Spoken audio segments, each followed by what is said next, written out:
අද අපි සමරන්නේ රජුරුවන්ගේ 194 සැමරුම් උත්සවය. අදට රජතුමන් නැති වෙලා අවුරුදු 194ක් වෙනවා. ඒ වගේම අපේ රාජාවලියේ මේ රට පාලනය කරපු සියලු රජවරුන් අපි මේ අවස්ථාවේදී සිහිපත් කරනවා.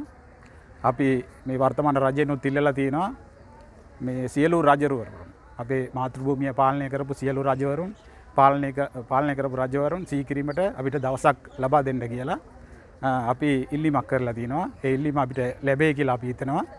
මොකද අපේ රටේ ස්වාභාවික ව්‍යසන ගිය අවුරුද්දේ සිද්ධ වුණා. මේ අවුරුද්දේත් සිද්ධ වුණා.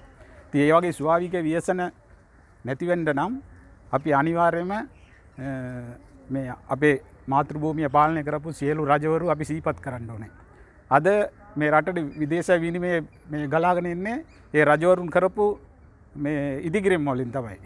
අද නුවර දැක්කොත් මේ ශ්‍රී වික්‍රම රාජසිංහ රජුරුවන් හදපු පත්තිරුපුව මේ වැව මගුල් මඩුව ඒ වගේ විශාල සංවර්ධනයක් මේ මානුවර නගරයට එතුමා කරලා තියෙනවා. ඒ හින්දා තමයි අද ලෝක උරුමයේ නගරයක් හැටියට මේ නුවර නගරය පත් වෙලා තින්නේ. ඒ වගේ අනිත් රජවරුත් මේ එම දේම කරලා තියෙනවා. ඒක බලන්න තමයි අද විදේශිකයන් මේ අපේ රටට පැමිණෙන්නේ. ඒකින් අපිට ලොකු විදේශ විනිමයක් ලැබෙනවා.